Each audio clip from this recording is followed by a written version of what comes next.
So this week I got my copy of the Baseball Forecaster 2024. It's my book that I use to, really deep dive all the players in MLB for the upcoming season. There's some really great analysis in there on all the players. And today I came across one of the best forecaster boxes I think I've ever read in my entire life. So I'm just going to read it here on air because it is spectacular. It's about Pirates catcher Jason Delay. So the box says 118, 251 in 187 plate appearances at Pittsburgh. Unless you're desperate, and we mean like drinking your own urine after a plane crash in the Andes and contemplating cannibalism desperate, to play an actual live human as your second catcher who might hit his only home run and steal his only base all year when you happen to play him, don't delay here. We repeat, do not delay. Who wrote that? Patches O'Houlihan? Good Lord. So that's some like major shade on Jason Delay. Like, what did the poor guy do to deserve that? Apparently, he did nothing. He Pretty much. did nothing. Yeah, so pick up your copy today. I highly recommend it. It shapes the way I think about baseball, I feel like. So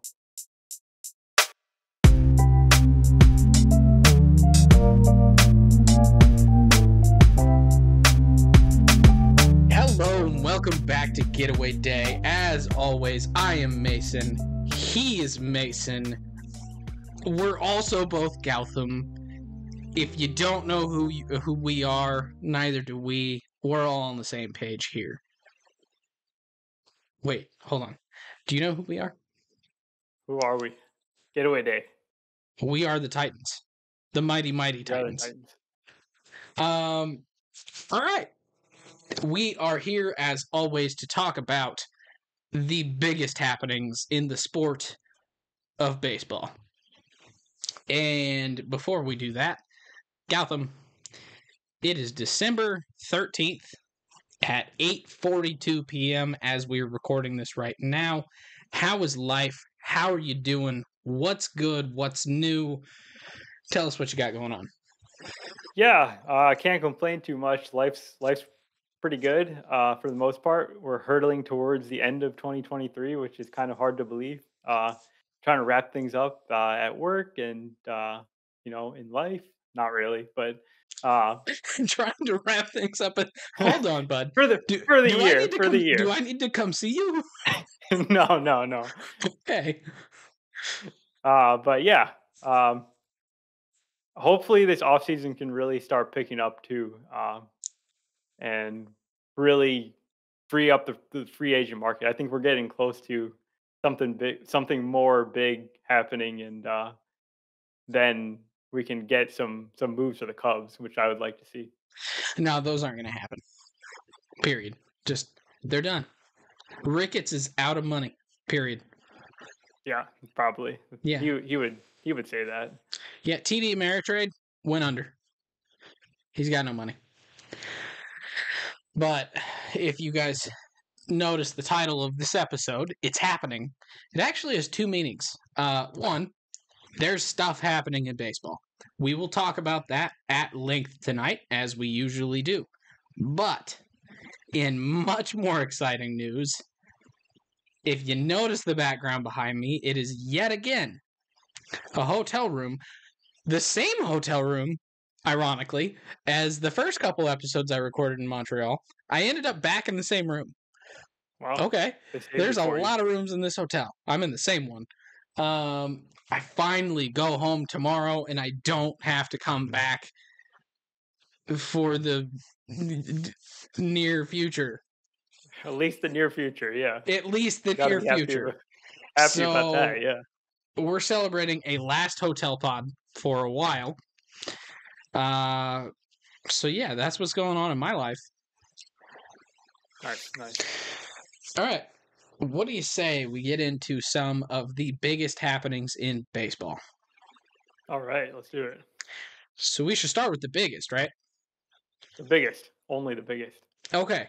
So the biggest, like, everyone's been waiting, free agent has finally picked his team. Jeimer Candelario, third baseman for the Cincinnati Reds. Repeat after me. It's happening. It's happening. All right. So, Jeimer, to a team that has Spencer Steer, Matt McLean, Ellie De La Cruz, CEH. Noel V. Marte. Not CEH. That's the football player. That's Clyde Edwards-Helaire. CES. Christian Encarnacion Strand. Prospect Noel V. Marte. Jonathan India. Tyler Stephenson, who occasionally plays first base. We have 7 guys that we just listed that are all on this roster right now that all play infield positions. Yeah, and I think the point that I want to make, my biggest point with the Jeimer signing is he might not even be like the third or the fourth. He might be the 5th best third baseman on the roster. And that's like that is factoring in a few things. So I'll start off by going back and saying Jeimer, he's a solid player, but he's not a player that any team is going to go out and sign him and say, this is our big move to put us over the top. He's not really a difference-making player. Like, he's a solid player. He's an average player, probably. That's all fine. But with this specific fit and team, every other option that they have to play third base is better than Jeimer Candelario. Yeah, with the young guys like Spencer Steer, with like Ellie, Noel V. Marte, those guys, it's all about like their development. If Jeimer's playing, that means that's one game where one of those prospects is not getting reps at third base, because that's clearly like what the long-term solution is. And then when you talk about like performance, the other guys may very well already be superior performers than Jeimer today. So for me, like, I'm with you. Like, he's not the best third baseman they have on the team. But the weirdest part for me is that knowing they have that many third basemen, they have made Jeimer the highest paid player on the team for the next 3 years. To play him. $15 million a year for 3 years, which is not an insane contract. Like, honestly, that feels about right for Jeimer, doesn't it? Well, it does and it doesn't. Like, he's coming off a very, very good season. He had a career high in home runs.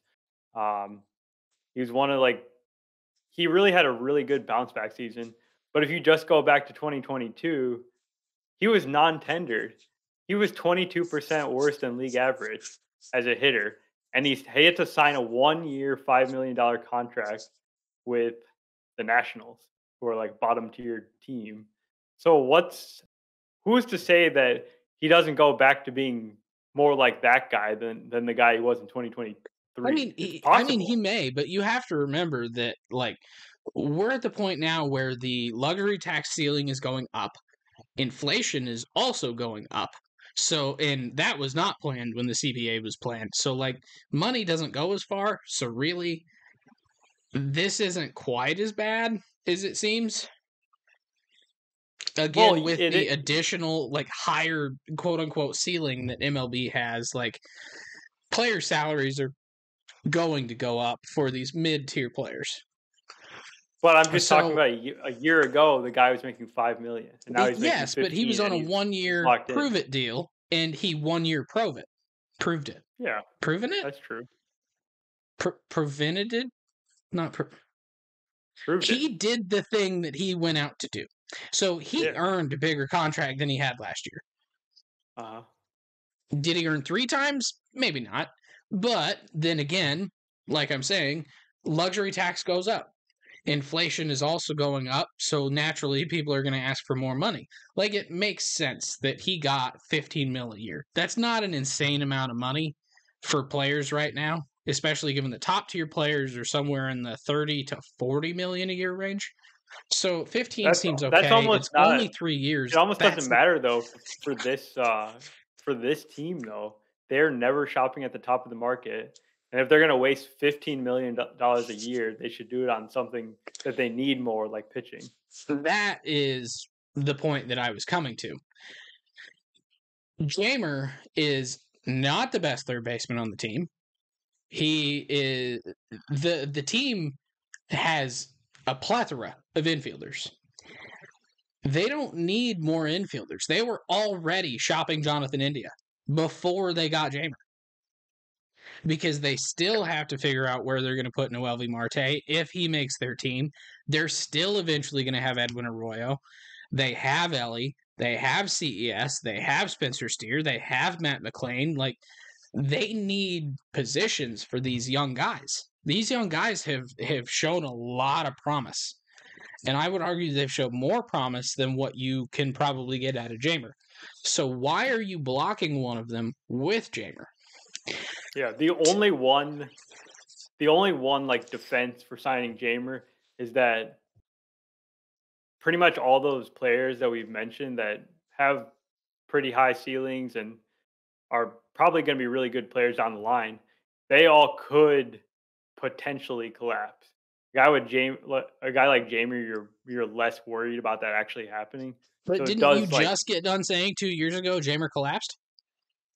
yeah, he's got of his own collapse risk for sure, but maybe the younger players are even more volatile and they could be worse.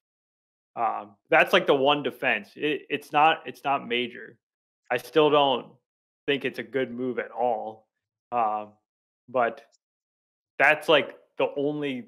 I can't think of any other reason why would the Reds make this move.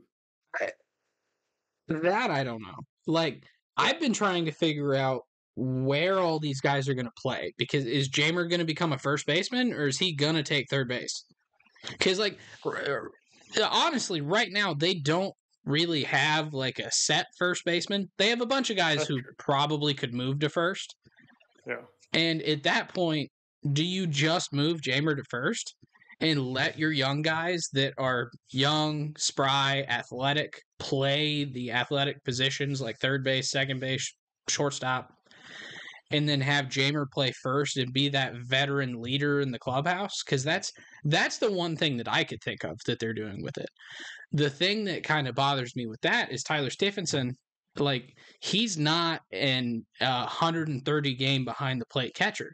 He's 110, 120 maybe, and he needs to DH. He needs to first base a bit, and that's kind of what they've been doing with him the last couple of years. So now you're putting a guy at first base that you're going to give every day. Granted, you had Votto there before, but Votto had been injured a lot, so it made it a little bit easier. So yeah. This one will kind of hit close to home for you. It kind of feels like the Cardinals outfield last year, where they had too many guys for not enough spots, and then it ended up being a situation where they were all getting kind of rotated around. No one and really got in a nobody groove. had the ability or the time to break out at a position and just own it. Yeah, and that's like the risk here. That's what could definitely happen with this team. If like who on this infield can you actually like lock in Sharpie? I don't think there's anyone that you can say that guy's going to be playing 162 there or 150 or anything like that In the lineup or in a defensive position? in a defensive position. Nobody. Nobody. Yeah, Not a because single one. even a guy like Ellie, he's probably going to play a lot, but there's the chance that he continues to really struggle and maybe gets sent down, or they decide they want to go back to McLean as a shortstop, or anything could happen, really. Well, and I think McLean is the wild card that they're using to say this will be okay, because McLean played the outfield a decent amount last year and he played it well. McLean has been able to play You're thinking wherever of they Steer, put I him. think. What? You're thinking of Steer. I thought it was both. Because McLean only McLean played played second center base. last year too. I'm going to check that, but I'm fairly certain McLean played center last year. He played 53 at shortstop, 37 at second base, and 4 at DH last year. Oh, well, I'm making things up then. Spencer I think you're Steer can thinking of play in the Spencer outfield. Steer. Matt McClain can play somewhere in the infield or DH. My bad. But the point is, they have a couple different players that they feel confident putting in the outfield. And so maybe they're looking at this from the standpoint of we don't really have a great outfield either. So maybe we bring in another infielder. We move a guy permanently, like Spencer Steer, to left field and That feels try and go with likely. that. Yeah.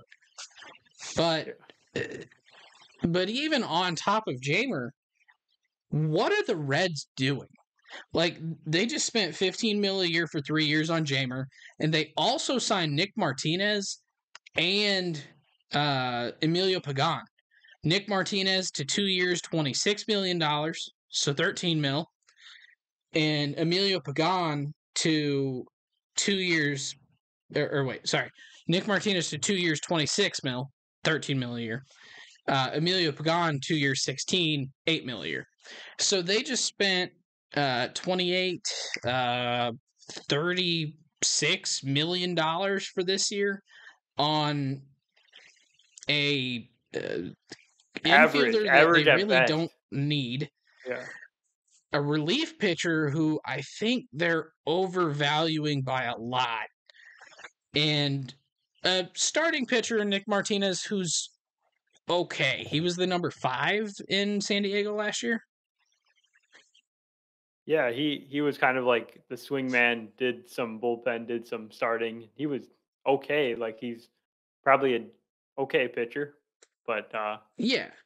So they're not getting a lot of bang for their buck here. Like they're playing top of market rates for these pretty mid-tier players. and they made all these moves pretty early too. Like they didn't even let the market set and determine the rates before they went and did it. They're kind of setting the market rate. Pretty much, yeah, and that's usually how the earlier in the off-season deals happen, right? Because they're willing to pay more than basically any other team, so the player will have no problem signing early. Yeah. So I guess I'm a little bit concerned with this team who took so many steps forward last year with all these young players. And I realize the risk of them taking a step back and regressing and having a strugglesome sophomore season with all these guys. But it feels like a team that you want to go out and actually get some bang for your buck and try and get some better pitchers to go with Hunter Green and Nick Lodolo, who have a lot of promise. That stadium is going to hurt them a lot, but they have a lot of promise. But you're getting a middling reliever, an okay back of the rotation starter, and Jeimer. I think this would be fun. I'm gonna write these guys' names down. These 3 free agent signings that they've had so far: Candelario, Nick Martinez, and Pagan. How many WAR did those 3 guys combined put up in 2024? 3. 3 WAR out of how many million? 37 million or something? You said 36. 36 million. I think they're paying $12 million per WAR. I think Emilio Pagan's actually going to be negative. That's very likely. He's a reliever. Yeah, Nick Martinez is going to be not great. Jeimer might be a 1.5 WAR player. Okay. Yeah, that sounds about right. So that's like always the thing with this is like the reason why you try to sign the top guys, because they're taking 3 roster spots and paying, roughly the amount of money that they pay for like a star player, and he's not even gonna.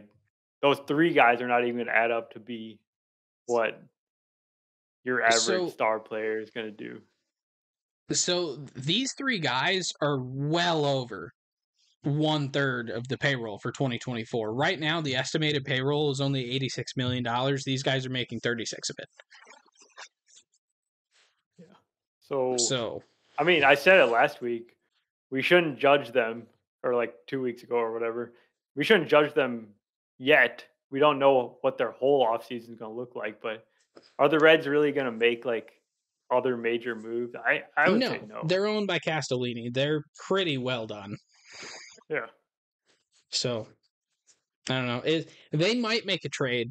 They've been in talks for a couple of these trades, but what we'll talk about here in a little bit is going to make their job a lot harder to swing some of these. So I don't know. But I think another team that we don't really talk about all that often that we should probably give a little bit of credit to is another Central team, this time in the AL, in the Kansas City Royals. So the Royals, I think for 2, maybe all 3 years that we've been doing this podcast, we've been pretty not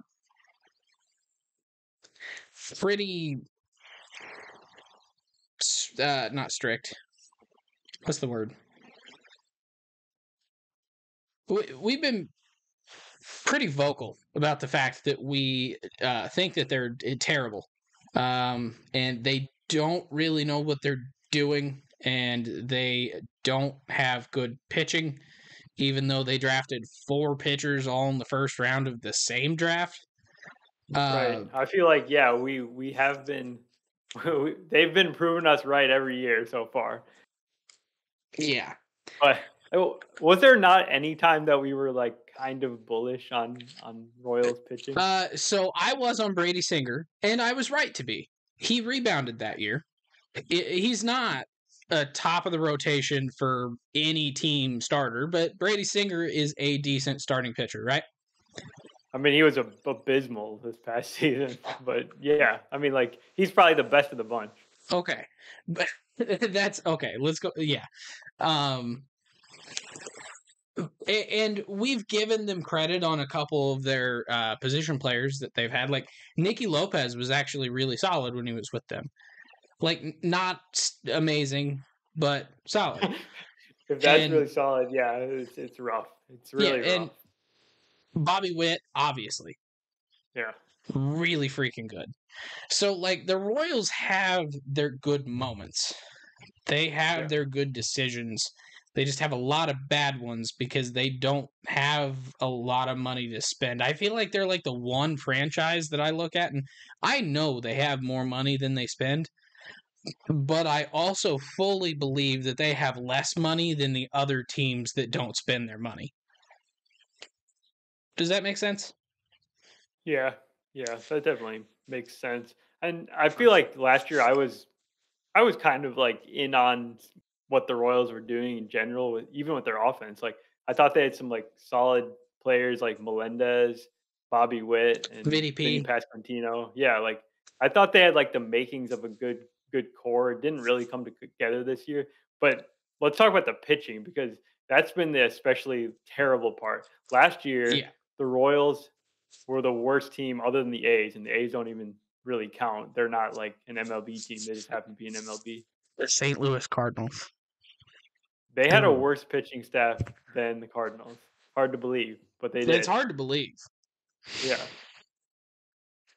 So what do they do this offseason? They go out and they sign pitchers, which is generally a Okay, good way to attack that problem. hold on. Let me introduce this first one in a very specific way. Who would you rather give a 3-year, $45 million contract to? Jeimer Candelario to the Cincinnati Reds or Seth Lugo to the Kansas City Royals?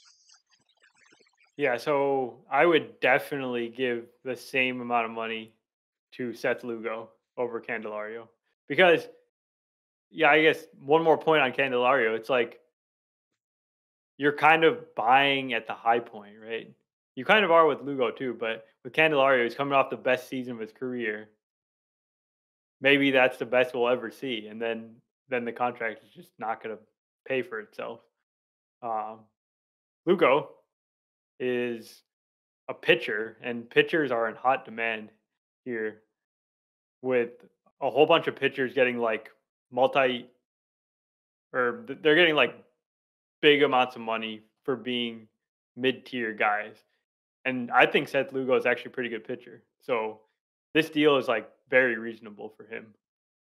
Yeah, and Seth Lugo is not a Cy Young candidate by any means. He's because this is what we do. He's 34. He's approaching the point where he's going to start breaking down. So far it looks like he hasn't really been. Like he's last year a 3.57 ERA, before that a 3.6, before that a 3.5. Like he's been a really consistent good pitcher. With the Padres last year, put up 2.8 WAR. Like doesn't strike out a ton of people, but and also he's got like the slowest motion to the plate out of I think anyone I've ever seen in the history of life. And I've seen videos of like Walter Johnson and Cy Young and like these other old guys that take 9 years to throw one pitch. Seth Lugo's slower than them. So I don't like watching him throw. But when he does throw, he's fairly good. So I think this is maybe the best starting pitcher free agent that the Royals have signed in years. Is that fair to say? Yeah, I mean, I can only think of the really bad ones off the top of my head, Jordan Lyles like and Zach Jordan Greinke this Lyles. last year, and Mike Montgomery, I think they brought in to be a starter. Yeah, they've never really signed. I agree. Yeah, this is a better starting pitcher. Like he's a credible starting pitcher. He's not like a number 5. He's probably, a 3 or 4. Yeah, exactly. And if you can get Brady Singer to bounce back again and do what he did in 2021, where he was a pretty solid pitcher, showed some of his promise, like this is not going to be a good rotation or a good pitching staff, mind you, but it will be significantly better than what they rocked out there last year. The guy who's actually exciting in this rotation is Cole Reagans, who is amazing down the stretch last year. And he is like a guy that he legitimately pitched like an ace. Like, well, no and joke. Reagans was traded there at the trade deadline, right? Yeah, from Texas. And yeah. That trade's looking quite good for them. So honestly, let's think about it this way. You got Cole Reagans as your ace. You're bringing in Seth Lugo as your number 2, which for any other team, not a number 2, but for this team, number 2. You got Brady Singer slotted in at your 3. And if you can get some improvement out of him this year, your front 3 there is not abysmal. Yeah. It's not probably World Series worthy, but it's not abysmal. Then you've got Greinke and you fill in number 5. Hey, man, you still got Jordan Lyles. He's still there. You fill in number 5. You don't go with Jordan Lyles, period. No ifs, ands, or buts. I don't think. But the Royals did not stop at Seth Lugo. They bought themselves a World Series championship. They signed Will Smith, who has been on the last 3 World Series champions. Every single year in the last 3 years, he has been on the World Series champion at the end of the season.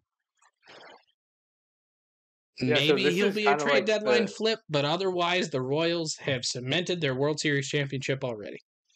I was going to just say, he seems like another trade chip. He's basically this year's Aroldis Chapman for the Royals. Sign a established kind of reliever that probably a team will want at the trade deadline and get something out of it. Was that the Cole Reagans trade? Because if it was, that's it was, yeah. Yeah. Like you hit a lottery ticket every once in a while, and the Royals may have actually done it. That's like one of the best, like, no-name guys getting traded that end up like being really good. I mean, we don't know if Reagans is amazing yet, but initial look, like, that was an awesome get by the Royals. Yeah, for sure. Let's see what else we got here. Also, they aren't done though. They got one more reliever, and maybe they're thinking he's going to be a reclamation project. Not that I think they're terribly great at those. Chris Stratton, who was traded at the trade deadline, along with Jordan Montgomery to Texas last year from St. Louis. He's now on Kansas City. It seems like Kansas City is the collection of forgotten toys from St. Louis at this point. It just seems like everyone who was ever kind of good at St. Louis, but like didn't go on to continue being good somewhere else, goes to Kansas City. And Chris Stratton is one of those guys. It's just a little weird. Yeah. But the Royals have signed 3 legitimate pitchers this offseason. I think that is a fair way to classify it. Yeah, Is it's this different not than last year when they signed Jordan Lyles and we said that's a terrible move, and we were Jordan absolutely Lyles, right. Zach Greinke, and I think Chapman? That was their offseason last year. This year it's Lugo, Will Smith, Chris Stratton. Yeah, they've also traded for Nick Anderson and picked up another guy in a Rule 5 draft. So they're basically like rebuilding their bullpen, kind of building up the rotation, and they need it, clearly, as we've spoken about here. Yeah. All right. What do you say we go ahead and move on to, I think, the thing that people are wanting us to talk about? Let's go ahead and talk about the big one, the white whale. This Shohei Ohtani. So Shohei finally signed a contract. Last year we were talking about how every reporter in the history of man was complaining that he was single-handedly ruining their jobs. Woe is me. What are we going to do? There's nothing to talk about. Well, Shohei Ohtani just went out and said, screw you guys. I'm going to sign a contract that at face value is 10-year, $700 million. But hold on. It's actually 10 years, $460 million. No, hold on. That's not right either. 10 years, 437,830,563. But hold on. Wait. It's 10-year, $20 million with $68 million a year deferred, $46 million of which goes into an escrow account each year to accrue interest and gets paid out on July 1st each year from 2034 to 2043. Oh my God, that was a lot. Okay, so Shohei has a big contract, basically, what we're learning, right? Yeah. And we've never seen a contract like this in terms of like the size and the amounts of deferrals. It's kind of unprecedented and makes sense. Unprecedented player gets an unprecedented contract. So I don't know. Before we talk about the contract, how did you feel when Shohei actually signed with the Dodgers? Like what was I your initial called that reaction? months ago. It made a lot of sense. It didn't affect me at all. I was Like- sad. Like Even though I know like the chances of him signing with the Cubs were so low, the fact that it was like being talked about for weeks and weeks and weeks and months, it was like, man, that actually happened like that. Exactly. Yeah, exactly how you said. Like it played Yeah. out exactly kind of the way you would have expected it to, but it Yeah. was still sad Like- for me. Like the entire situation from the outside looking in sucked. Like especially like not even so much for the Cubs because like you guys were in it, but it was kind of rumored a little bit earlier on that the Cubs were probably not going to be the team. Yada yada yada. It gave you time to kind of realize that and internalize that and go, okay, there's a fairly decent chance that he doesn't pick us. And you could start to move on mentally. What the reporters did to fans and of Toronto, it astounds me. Like, it's exactly the same thing that John Heyman did last year with Arson Judge and the San I was gonna Francisco say the Giants. same. People are so concerned about being the first to report the big news that they make a guess. They're like based trying to on- speak it into existence almost. Yeah. And then it ends up not happening the way that they say that it's happened. And Yeah. it, like, not the entire internet, is following every single reporter to go, oh, yeah, John Heyman's an idiot. Let me go look at another guy. And the other guy says no.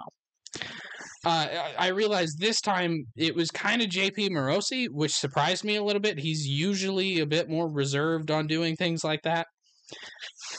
He apparently got had a caught source up in that he the really trusted. hoopla.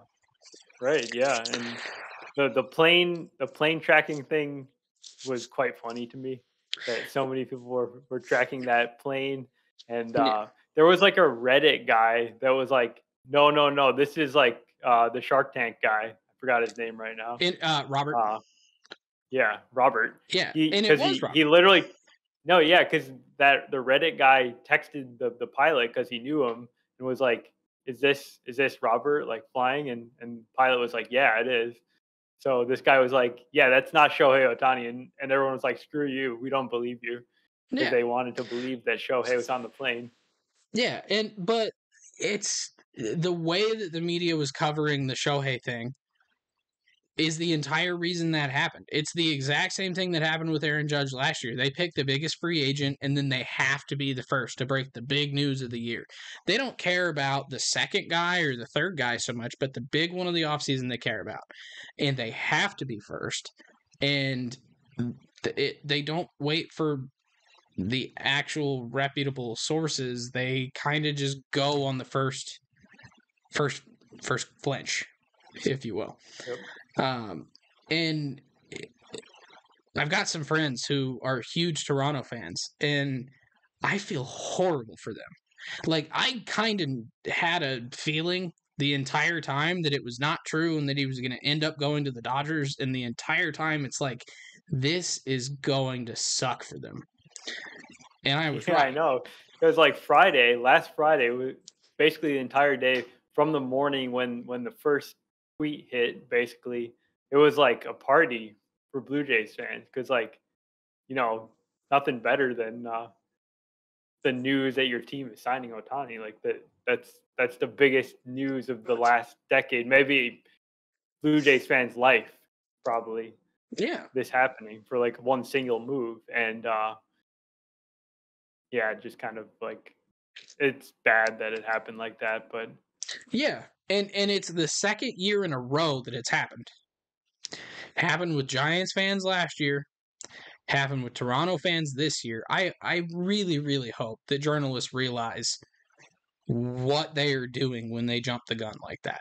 Like, I understand you want to be first, but just take a pause. You're all getting paid the same no matter what. You don't have to be first. If someone has a better source than you and they break it, okay, that's fine. Confirm it. yeah. Put it out there. You're still getting paid. But it just absolutely sucks, man. So, but Shohei is, in fact, with the Los Angeles Dodgers in Chavez Ravine. He doesn't have to move cities. He's still in LA.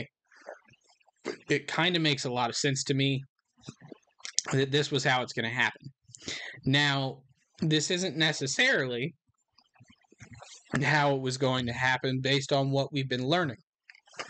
So, Shohei Ohtani is actually the one that proposed this contract style, where the contract is $2 million a year for 10 years that actually gets paid directly to him. $44 million goes into an escrow account. That then accrues interest, and in 2034, he will start getting paid $68 million a year for 10 years until 2043. Along with that, he has negotiated in an opt-out clause that is entirely dependent on a couple specific people still being employed by the club.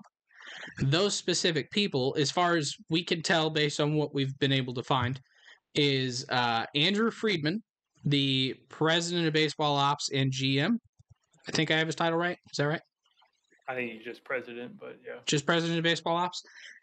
And Mark Walter, who is the majority controlling owner. Yeah, he's the main owner. I guess you could call him. Okay, so if either of those guys end up not in those positions within the 10 years, Shohei can opt out at the end of the year.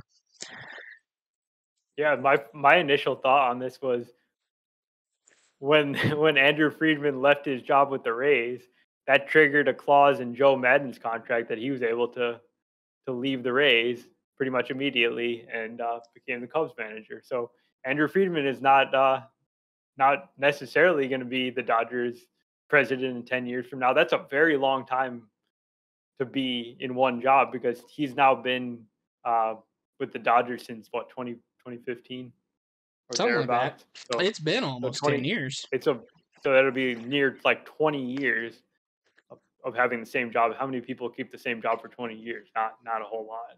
No. So So, I yeah, mean, that it's good for him that he has that option. yeah, absolutely. I mean, you don't want to end up in a situation kind of like what he ended up with in the Angels organization, but not quite.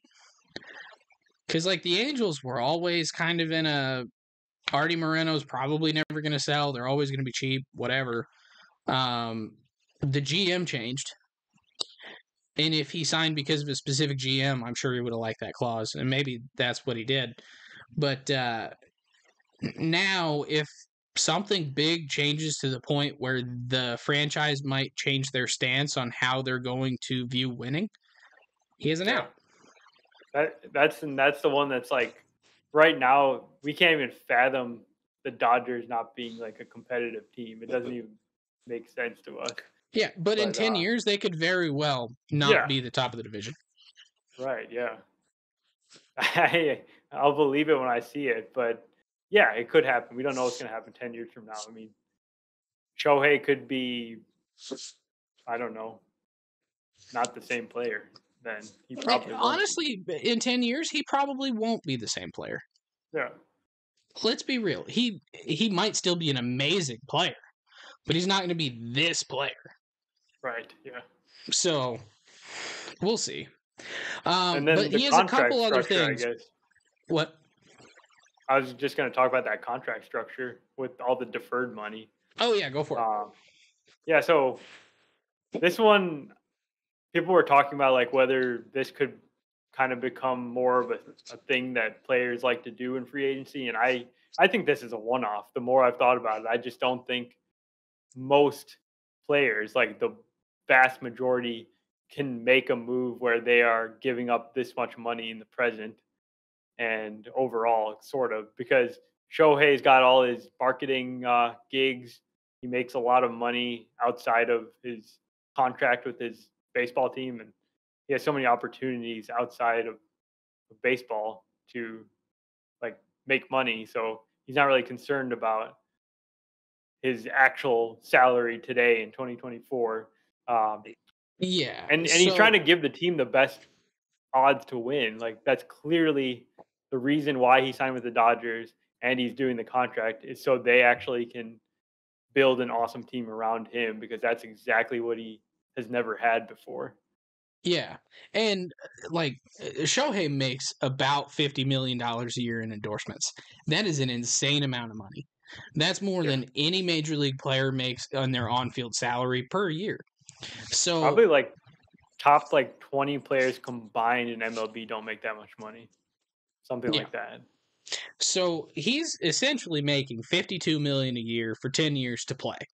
$50 million of it is being footed by not the team, but then for 10 years after that, he's making $68 million a year. He's set himself up fantastically. Like, yeah, there's going to be inflation. There's going to be a whole bunch of things that make $68 million a year 10 years from now less money than it is today. But he's setting himself up to have a consistent stream of a lot of money for 20 years. More money than he'll be able to do anything with. And the thing that gets me, and I'm kind of switching gears here, is I keep scrolling through Twitter and people have gone from Shohei is the greatest thing to ever happen to baseball. And I still think that he is, mind you. And in 2 days, because people don't really fully understand the situation. Now he's the most hated man in baseball because his salary is incredibly low. It's $2 million a year, according to what most people understand. So Ken Griffey Jr. is making more money this year. Chris Davis is making a lot more money this year, and neither one of them are in Major League Baseball. Chris Davis's contract's still going? What? 9.3 million this year, I think, to the Does O's. he have like deferred money or something? Yeah. Oh. Yeah, a lot of it. So Shohei is now the most hated man in baseball, which doesn't make sense. They say, well, this is a luxury tax loophole, and the team basically isn't paying anything for Shohei. And they won't ever be penalized and whatever. No, he is still the most CBT player in Major League Baseball. $46 million a year for the CBT. That's a lot of money for a CBT that is $240 million, right? Or roughly. Yeah, it's like 237 something. Yeah. Yeah. So a lot of money towards the CBT. It's still going to put the Dodgers over because they were at 200 and some mil at the end of last year. So I think they have a lot of room to go because I think they lost a lot of salary. They did, yeah. They're probably going to eclipse it. No, yeah, there's no doubt they're going to eclipse the first threshold.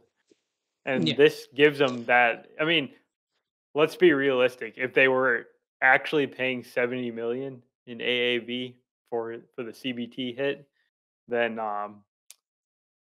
that makes things like very challenging. It becomes like a very difficult puzzle to put together if you've got one player on your team taking up.